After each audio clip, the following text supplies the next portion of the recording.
had such a great conversation with Jared right now. He's a storyteller, right? So he's somebody who has been in filmmaking and storytelling and has done all of these amazing things. And he really wants to help you to be a creative writer, to actually become mentally fit, financially savvy, and always ahead of the market curve with your storytelling. This is a really good conversation, and I really enjoyed having him on the show. So, if you're somebody who is looking to weave storytelling into your business and you just don't know where to start or what to do or how to get that done, this is the episode for you. So, enjoy.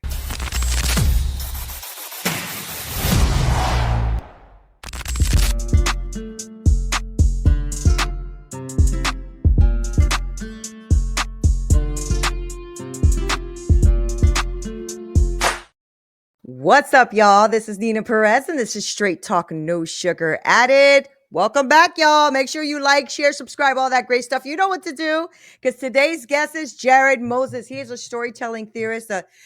He's an entrepreneur. He's the founder of One Brilliant Arc, a media company dedicated to transforming hesitant storytellers into confident creators.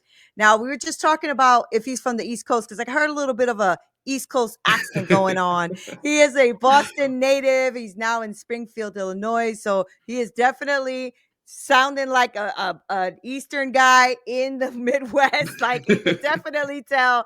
But I love that. Jared, you have a passion that spans from screenwriting to novels to filmmaking. I mean, you're on a mission to creating freelancers and becoming for them to become mentally fit and financially savvy. And I really love that. I love what you're about.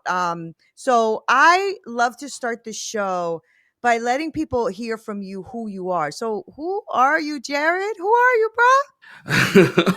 I'm a storyteller. That is who I am. Over like above all else, that's who I am. My purpose, I believe, on this planet is to tell stories, to help other people tell stories. Story to me is the connective tissue of civilization, and if you are, each and every one of us is contributing to the narrative that is our civilization, and so being a part of helping people to contribute to that is kind of like, I think that's just what I was born to do. What got you into the love of storytelling? Um, when it's an interesting story because I have two different perspectives. So when it comes to filmmaking, there's a very specific story. When it comes to just Yeah. storytelling in general, I was raised by a Jehovah's Witness. My mom's Jehovah's Witness. She raised me, and when I was a little kid, she used to tell me all of these stories, these little Bible stories, and I used to love I just loved them. I loved them. I I had didn't. those books, Jared. I had those books. They would come to my mother's house all the time with those amazing storybooks. They were Exactly. freaking awesome. I like those books. So yeah, I grew up with those, and just from a young age, I was the first book I ever had was called My Book of Bible Stories, and it was just all of these, like, you had like the Noah story, and you had Yes. Job, and you have all that stuff in there, and I used to love that. But then filmmaking was like where I really fell in love with stories. And so I always tell my filmmaking mentor, I always tell him, like, the moment I knew that I loved film was my mom and I were coming home from a dentist appointment. I was about maybe like 6 or 7 years old, and on the radio they were talking about the movie Hook with Robin Williams, Mhm. and they were talking about how it was going to come on that night. And I was telling my mom that, like, oh, they must be getting ready to go to the studio right now to go and record the movie so that we could watch it live, because I was under the impression that that's how movies were made. Right. And so she had told me, she's like, no, they made that a long time ago, and they put in, for some reason, that when she told me that that was like the magic, it just clicked in me that was like, that's magical, that like somebody filmed it, and it was somebody's idea, and then this big Mhm. old thing happened. And so I loved film ever since, and I've loved story ever since then. So yeah, Right. that's how I got into it. That's so cool, right? Like, it's really nice when you can find what you love when you're young and then go and pursue it, For right? sure, for Yeah, sure. that's so great. Now, and I know you're helping like creatives, right? Mhm. And writers and stuff, like, really empower their storytelling. Am I right about that? Yep, that's Yeah. that's correct. So, what do you think is the first shift that these people need to make then to actually make um mentally or practically step into that confident role, because I speak to a lot of people who are like, I'm a, I want to write, but I don't know how. And I want to, and I know storytelling is so huge right now, Hmm. especially if you are an entrepreneur or somebody who's trying to get out Sure, there, for sure. because people are tired of like fake AI stuff, right? Yes, So I exactly. mean, even though AI has only been around a little while, we're I have still thoughts. humans. I have Yeah, thoughts yeah, about that exactly. Yeah. though. I think AI is fine. I use I it, when I can, but I think that writers in general are afraid of AI, and I really don't think they should be. no, I don't think I think either. AI is the future, in a good way though, not in the way that a lot of people seem to think that it is. But that's a story for another day. But I do think that it's important that people understand their tools at their disposal. But to answer your question before that, sorry, about what is that mindset shift? I think the number one thing is to understand your responsibility as a storyteller. That's Mm, the first thing, because I think that this is my opinion. I believe that the closest thing we as human beings have to divinity, and this is not, regardless of what you believe, regardless of who you believe in, as human beings, the closest thing we have to divinity on earth is creatives. The mm, idea that people can create something that wasn't there before. And when you want to tell a story, when you want to write a story, what you're doing is you're creating. And that's not only a gift, it's a privilege, it's an honor, and it's something that you should automatically just look at. And I know that puts a lot of pressure on people because they're like, I don't want to take it so seriously, but it's like, it's not so much that you have to take it seriously as much as just recognizing this is a chance for you to tell your story. Nobody can tell your story like you can. And so right. once you understand, oh, this is my chance, this is my ability to contribute to society in some way, offer something that wasn't there before. I think that's the first step. And then I think after you get into that mindset, it's just about realizing that it's not rocket science. It's not incredibly difficult. There are a lot of gurus out there that'll get on here and tell you, like, there's this mystical power to being a writer, and it's really not. It's just show up every single day to the blank page and do it and give it a shot. You're not going to be great at it the first time you do it. Even if Mm-hmm, I've been writing for over 20 years. I've been writing, and I still show up and write something and I'm like, this is this even English? Like, what did I do? So that happens, but just keep showing up, and I promise that it'll all shape up into something beautiful. yeah, I mean, that's very encouraging, right? Because I think we get too much in our heads, Jared. So that's one of the problems. Mhm. That's why there are gurus, because we get in our heads and they Yeah, know how to use that, right? for sure. But there is a responsibility, though, right? I mean, there is a way to do it. There is. I'm sure you guys have like a format and things that you use in order to make the story impact the people the way it should, right? Because Yeah, storytelling is, it's powerful, right? for I mean, sure. you have that freedom to be creative, but you also have a impact that you're causing, whether in your community, the ethical impact, your narratives, all that kind of stuff, right? Yeah, So I how think do that you, yeah, go ahead. I want to Well, hear that. I think that it starts with the emotional core, of your story, and the why of your story. So I Mm, think that if you're gonna sit down and you're gonna tell a story, figure out why. Why are you telling the story? What is it?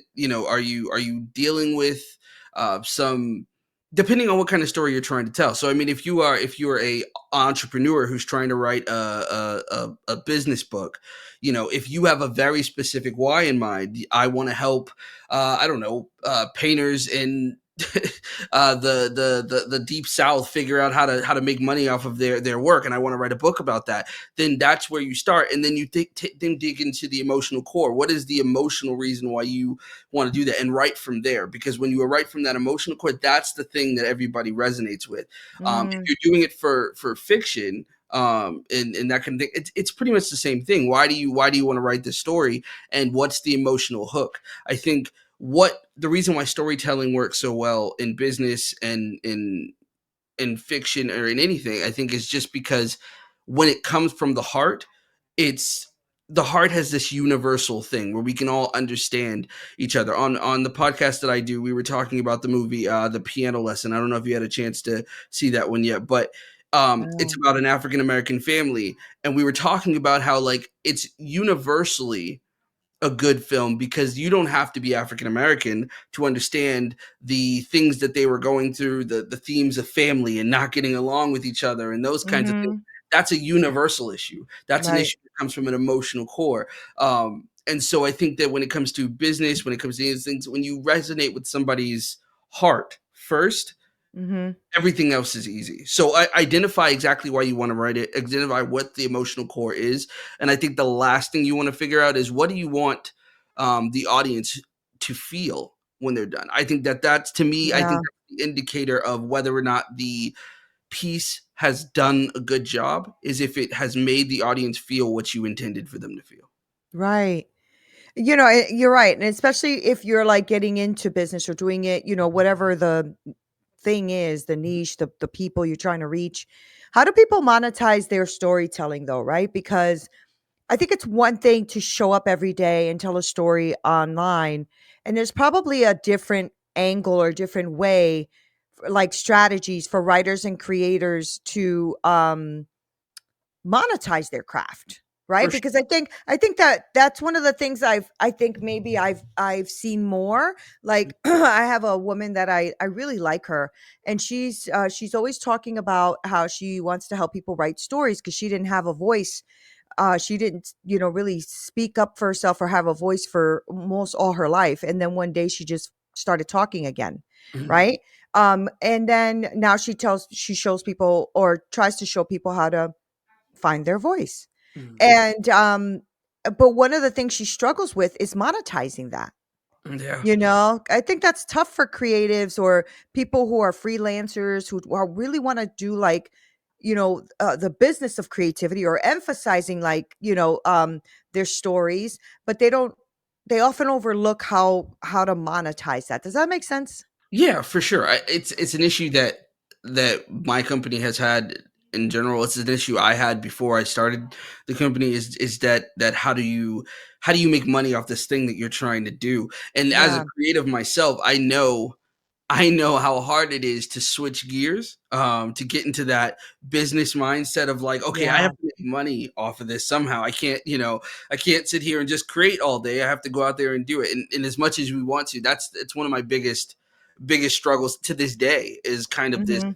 this whole like I love to sit down and write and create and make tell stories, but then it's like, okay, but we got to pay the bills. So how do we do that? Right. I think that for us, what we found was when you know certain things that other people don't know when it comes to like telling stories, for instance, there are some people who genuinely don't have any idea how to get started, how to make it Yeah. work, how to tell a story correctly, whether that be story structure or that be just like you said, how to monetize, Mhm. or any of those things. And monetizing your knowledge is kind of the way that we've gone about it. And I think that creatives should definitely consider doing that. Teach other people how to do what you do is the best way to do it.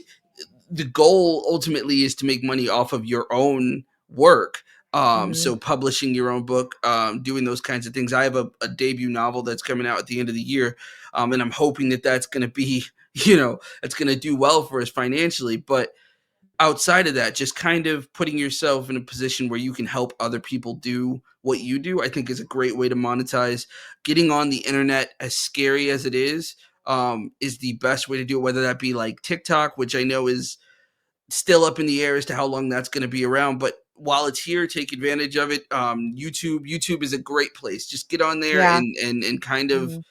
just talk about what you do and how you do it and how show people your process and find ways to bring on if you can bring on a client of somebody that I can teach you how to do what I do, use it. And I know that a lot of people have this thought like in their mind of like, oh, I don't know how to teach other people how to do what I do. I'm not a good teacher. That's always been my thing. Like, what can I say that hasn't already been said? But there is a person right now that is watching, that would be watching you, that is going to, that wishes they knew what you know. you Mhm. can monetize that, and you should Mhm. position yourself in a way Mhm. to talk to that person, and just keep that person in mind when you're making your videos, when you're making your content. Think of that person you were 5, 10 years ago before you started, and make content for them, and that person will find you, and that's how you monetize what you need to do, what you're Yeah. trying to do. Yeah, yeah. And the same thing with your book, right? Because even if, let's say, the book isn't like a top seller, let's say, you can Mhm. still leverage that book to be on stages, to be in podcasts, to, For like sure. to leverage your expertise. So there's different ways to do it. But I think you're right. I think, especially creatives, I think it's because we like to create, we just keep creating. Yeah. And then it's like, okay, but the light's gonna turn off if you just keep creating, you know what I'm saying? You're Like, great in the I dark. think yeah, that's like exactly like that seems to be something that a lot of creatives go through, right? Because Mhm. I think it's just the way our brain works probably. I mean, we are so creative that sometimes doing the linear stuff or the strategy stuff or the business stuff or we're like, "Blech, don't like Yeah. that." You Yeah. know? I'd rather do this. This is more fun. So talk to me about your feelings about AI. Talk to me about that. I want to know. I want to dig into that a bit with you. So AI to me, I talk to. It's funny because my team at One Brain Art is kind of divided on the matter, because my mentor and advisor is very much for AI. He's always telling us how we should, use it to streamline some of the stuff that we're doing, and to make our lives a little bit easier. And then I have my number two, who is just like, she worked for, I believe she worked for OpenAI at one point, Okay. training the AI models. And so she is just like jaded by by AI in general. So for her, she's just like, I don't want to, we don't want to use AI. AI is terrible. And my whole thing is, I don't want to do AI for the sense of like, oh, we should create content with AI. I think that does a disservice to your audience. Yeah. However, I think if you want to use it to edit something that you're doing, it could do that. If you want to, like, me and my number two were trying to come up with a system for, how do we put in order a system that we can execute every single day to make sure that we're doing what we need to do, and how we need, these are our goals, and this is where we want to be. Put into place a system that we do, and we couldn't figure it out. I go to ChatGPT, I told it what my goals were. I said, this is our time schedule, this is what we need done. Can you create a system that we can put in every single day to get to where we want to go? And it came up with a schedule, and we've been operating off that ever since, and been doing really, really well with it. So I Yeah. think I think it really depends on how you use AI. Yeah. It's how beneficial it is. The other thing that I have to tell people, it's like the greatest hack that I've ever found on AI, is if you ever want to figure out where your weaknesses are, in your business, um, in what you're doing, the project that you've taken on, right? Tell ChatGPT exactly what your project is, and then ask it, how would you beat me? How am I going to lose? And That's it will tell good. you every single thing that, That's that you're doing good. wrong, and it's been a game changer for me. And it doesn't just work in business; it works for, like, if you're writing a story and you put your story in there, and the idea, where are the plot holes? What am I missing? What are the questions that people aren't going to see?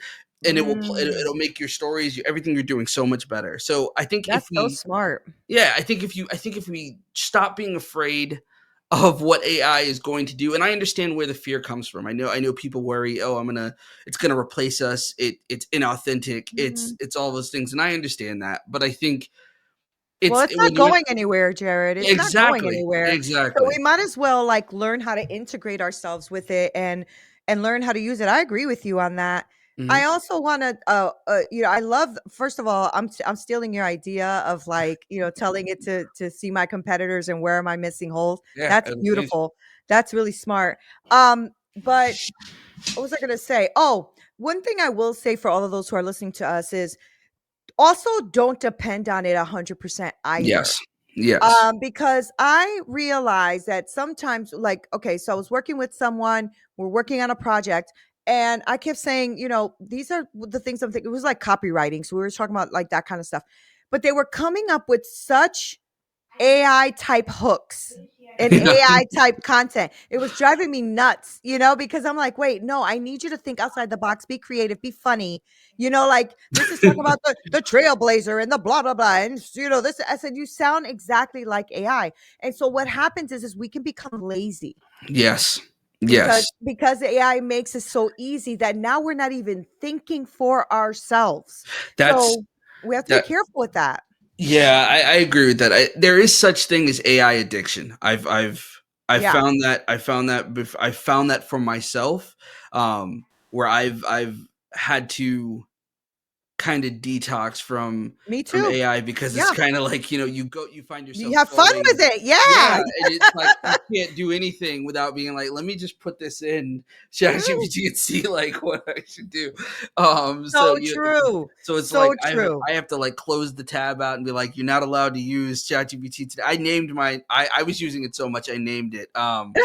My my entire team knows, like, when I say Sebastian, they know I'm talking about AI. Ah, that's It's so funny. so I get it. I get it. And you're not lying though. You're telling the truth because that is something that I this maybe like 6 months ago or so I had to start checking myself because I'm like, "Wait a Neen, you can answer the question on your own. What are you doing? Like, why are you asking ChatGPT how to make a freaking omelet? You're a award-winning chef. What the hell is wrong with you?" You know, like Exactly. And you find yourself it's asking so it funny. permission for things, like, that Yeah, tells me, like, I was like, should I wear this today? And it's like, "No, right. no, this is like, oh, no, don't let me get one of those robots. I don't Oh, know." you know what? Me too. Oh my god, and the funniest thing is that now you can interact with it, Yes. vocally, Yes, and I have it on she my phone. yeah, she's become my girl, like, I'm like, "Hey, what's up?" She's like, "Hey, Nina, how are you? Hey, so listen, I was thinking about this today. What do you think?" She goes, "That's a great That idea." is I'm like, me. "Oh That is my me. god." My wife caught me a couple of weeks ago, talking. She heard me talking, and she comes and says, "Who are you talking to?" And I was just like, "Oh, I'm just talking to Sebastian." And I hold her up, and I show her my phone, and she just walks away. She's like, "No, no, I'm not doing this." I'm like, "This is the world we live in. You gotta accept it." So That is so funny. So tell me about what you're working on now. Like, what kind of projects are you working on? How are you helping creatives? Like, let's talk about that. I am currently working on we're editing my debut novel, which like I said, it's coming out in the fall. I'm also writing a book called the 60 Laws of Storytelling, a manifesto against Ooh, mediocrity. So I'm working on that. ooh, I As like far that. Yeah, it's going to be for anybody who wants to tell stories, regardless of what kind of stories you want to tell. It's more philosophical and theoretical than it is self-help. Like, I like to think of it, I don't know if you've ever read the book 101 Essays to Change the Way You Think, by Brianna Weiss, No, but it's no. a fantastic book. But it's kind of like Mm, that meets the 48 Laws of Power, where it's okay. really just it's theoretical. It's like I said, it's not meant to be like, oh, this is step by step how to be a storyteller. I didn't want to do that. I wanted to be more of a one of those things where you just kind of had my thoughts on storytelling and what I wanted other people to view, because I get very, very frustrated with the state of storytelling right now, especially in places like Hollywood, but even in literature, I get very frustrated with a lot of it, and so I have very specific thoughts about that. So that's where we are. That's what I'm doing personally, or at least as a company. My company is helping me to get that published and do that kind of thing. But for other people, we're actively right now, our main focus has been like flooding the internet with content. That's been our main focus. We're really, really big on brand awareness right now. We want to be the go-to place for storytellers. So when you have Mm, questions about stories and you want to know, how do I tell a story, or what's the best way to do it, you know exactly who to go to. One Brilliant Artist, yeah. where you go. So that's our primary objective at the moment. We're getting ready to put together a couple of courses. I was just gonna ask that. I'm like, are Yeah, you gonna take in that direction? Because that's not a bad idea, yeah, especially with your book coming out, right? So, or even having a paid community or something, yeah. where they get access to you. Yeah. Yep, that's where we're building it. And so our whole thing with the building with brand awareness, getting flooding the internet with content, has been trying to build leverage, so that way, and authority, so that people can say, okay, I'm willing to pay to be a part of your community because I've seen you everywhere and I know where you are and that kind of Yeah. thing. So that's just been our primary objective as of late. That's awesome. That's awesome. And so it's just to get creatives to do what with their creativity, with their storytelling. What's the goal? Our ultimate goal is to help. storytellers, no matter who they are, whether that be entrepreneurs or authors or whoever, learn how to show up on the page confidently, courageously, and competently. Um, and so, whether you are just starting telling your story or you've told your story and now you want to figure out how do I get it out into the world, our whole goal is to help you go from being that kind of like the person you were talking about, the person who's I don't know what to do with my story, I don't know how to tell Yeah, my story. Go from that to I know exactly who I am, I know exactly what I want to say, and I know exactly how to say it. right. That's the ultimate goal for us. Yeah, the good thing about that too is for anybody who's listening and is thinking, I don't know how to tell a story because a lot of us overthink it. We Absolutely. do. And sometimes you do need structure though, because I've been to like events where I've been to events where like a speaker goes up, right? And they're about to go into their talk about whatever. And you immediately can see that what they're talking about doesn't match what they were talking about before, or there's like a mismatch in communication Hmm. or it wasn't interesting enough. Like I find myself on my iPhone while they're talking that, which is rude, but it's also at the same time, you're boring the hell out of me, like that kind of thing. Right. So there's an art to this, Jared. Right. So For sure. yes, everybody can do it, but there is an art to it and a form. And that's why storytelling has been such a big thing. And especially for 2025, because what I've noticed, especially, all the research I've been doing and talking to people and doing all this stuff, is people want authenticity and vulnerability. Hmm. And that comes with telling your story Yes. because all of us have a story that can connect with others. That doesn't mean your story is exactly the same. Mhm. Like, if you're somebody who grew up being bullied and you say I grew up being bullied, some people might relate, but if you grow up in if but if you say you ever felt like, whatever that feeling is, like you Mhm. ever felt like downcasted or depressed or angry or you helpless, or more people can relate to that. So it's always Yes. depends on how you tell the story, right? Yeah, absolutely, absolutely, and Yeah. that goes back to that emotional core Right. part of things because I think that it's connect with a person on how they feel, and that will always be the way that you get to somebody because like I said, nobody we don't all have the same experiences, we haven't all been through the same thing. Right. I personally have been through a lot of things. I've had mental health issues, I've had health like physical health issues.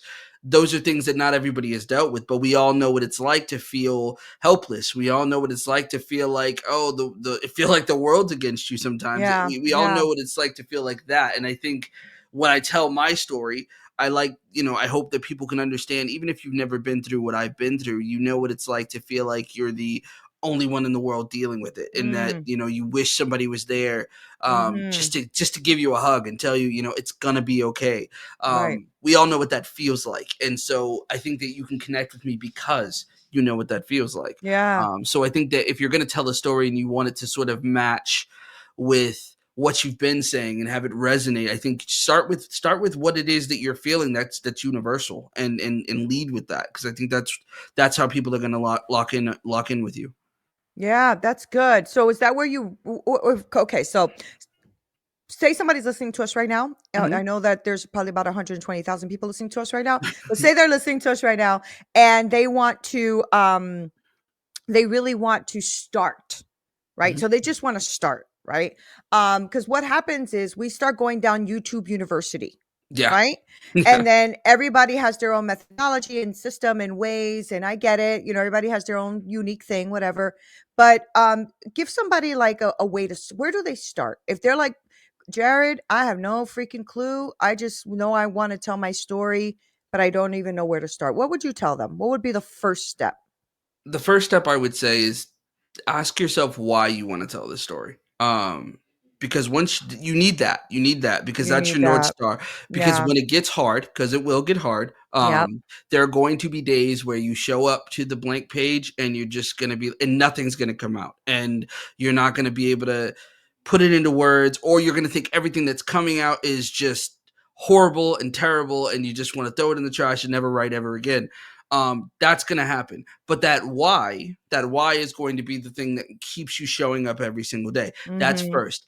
After that, I would say just it sounds cliche, but it's true. It's just start writing, and it doesn't even have to be in order. It doesn't even have to make sense, because you the first draft of whatever you're writing is I tell you this, I tell the people that work with us, all this: your first draft is going to suck. I'm going to tell you that now. I'm going to hold your Yeah. hand and tell you that it's going to suck no matter what, unless you are no, there's nobody. There's nobody, and it's going to suck. Yes, yes. It's just going to, and that's okay. It's supposed to. It's supposed, because the only purpose of that is to get it out Out. on the paper. So Yes. start at the end, start in the middle. It doesn't matter. Whatever part is speaking to you most to tell, do that, and from there it'll start to make sense to you. It Yeah. becomes pretty instinctive, and if you're moving from who like I said, why, start with why, then start doing it.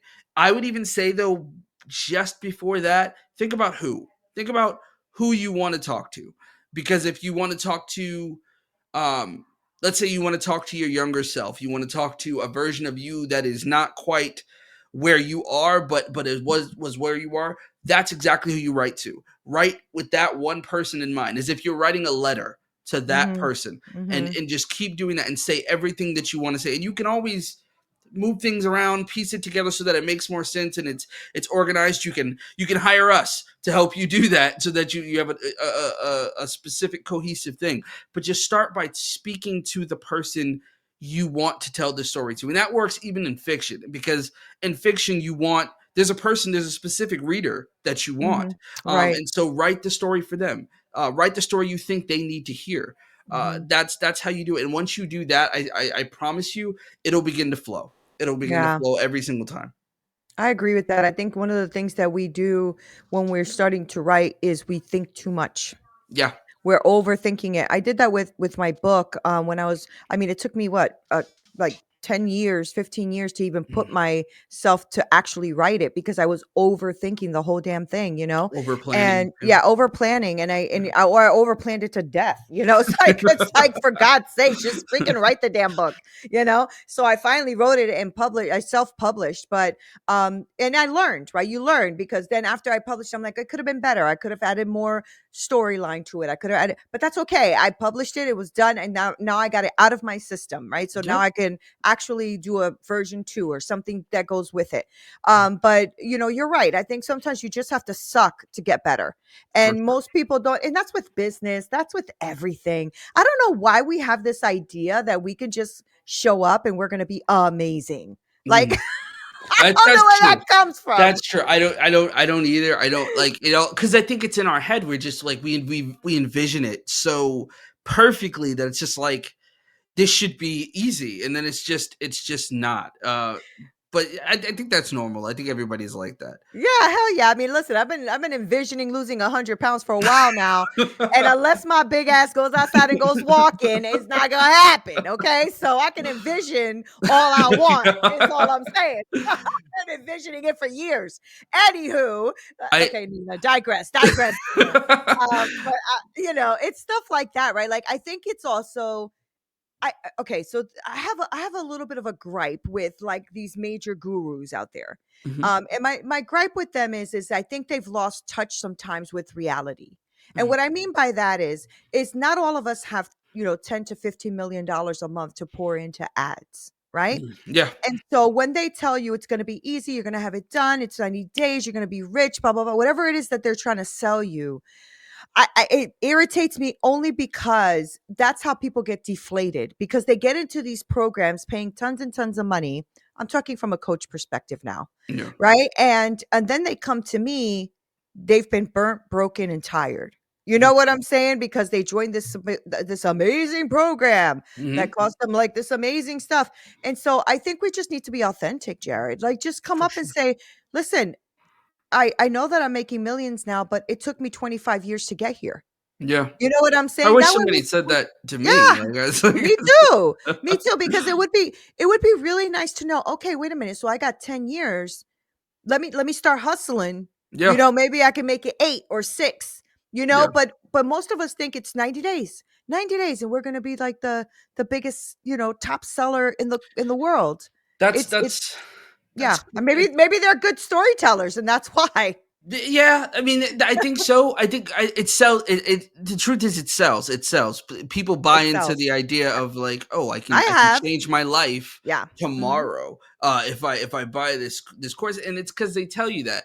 I think the thing that I tell my team too is that like we had a team meeting earlier this week, and I was telling them, I was like, listen, we don't have we don't have the funds to pour into ads and get in front of millions of people as quickly as we want. So the Yeah. way we have to go about it is we have to play the long game. We have to do lots of content, and we have to do lots of stuff like that, and that's going to take time.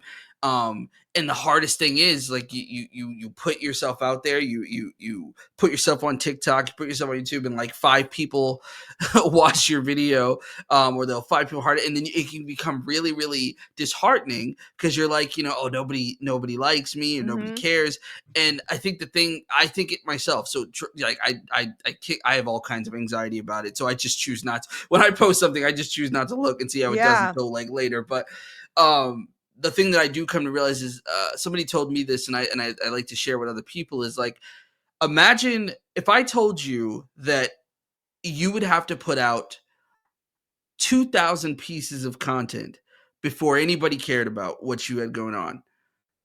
Would you still want to do it? And most people are like, Mm. most people are like, no, like, but I found that people do say, yeah, I would do it if I knew that after that 2,000 video, people it was going to pop off. And that's kind of how it is. We just when we create content for our stuff, we just put it out there with the idea of like we're gonna have to put out 2,000 of these before anybody cares, before it matters. And when you change the perspective of it's going to take not literally, but it's going to take thousands of pieces of content before people care, as opposed to like, oh, this should go viral tomorrow if I put this out there. Right. And if you hype Yeah. yourself up like that, oh, my book is going to sell millions, or I'm going to, lots of people are going to watch my video. If you hype yourself up like that, and that's the mentality you go into it with, you're going to be disappointed and you're going to quit. I find that with people who tell stories, they give up on their story so fast because it doesn't Yeah. do what they think they wanted to do. You put out your Yeah. first book and nobody buys it, and you're just like, okay, I'm not a writer, I'm not good at this. It's like that's not there's so much noise in the world right now. It's Then just stop living. I mean, like, literally stop, just stay in your house and do nothing, because nothing in life is like that, right? yeah. Nothing. And there's the thing, like, you're much younger than me. I'm 52, right? But when we Mhm. were younger, if one person liked it, we were screaming to the moon. Like, we were like, "What? This is amazing. Everybody likes it. It's just one person, but everybody likes it." The problem that happened is social media came in Mhm. and Facebook created the thumbs up. Yeah. And so when Facebook created the thumbs up, now everybody's looking for that like. You Yep. know That what I'm saying? But the validation. Yep. truth is, I had an event. I had my family over, my kids and stuff over for the holidays, and I was preparing the night before all the food, all the fixings, all the sides, all that kind of stuff, and it was only like 8 people, right? Yeah. So I say that to say 5 people is amazing because 5 people actually engaged, Yeah. right? And so that's what I'm saying, like, we have to stop thinking too that we're supposed to hit the whole world. We're not Yeah. supposed to hit the whole world. We're supposed to hit the right people. That's it. There's Yeah. billions of people in the world. There's no way you can be speaking to everybody. It's just no way, For right? sure. I agree So with that. that's why I like when you said, that know your why and who you're speaking to. And listen, if it's one person, like when I first started my podcast, it was one person, Mhm. me. It wasn't nobody else. And nobody else. Not even my family was listening. Okay. Now I get 120,000 downloads. I get over almost 200,000 views on YouTube. So it took years. I've been doing this since 2018 or 17 or whatever. And it took years to build. But you know what I did? I turned on the damn mic every day and I Yeah. just did it. I Yeah. just did it. Now whether one person's watching or 15,000 or 120,000, I don't care. Now Mhm. I do content. Well, I believe in God, right? So now Mhm. I do content for what I feel I'm called to do, and period. That's Yeah. it.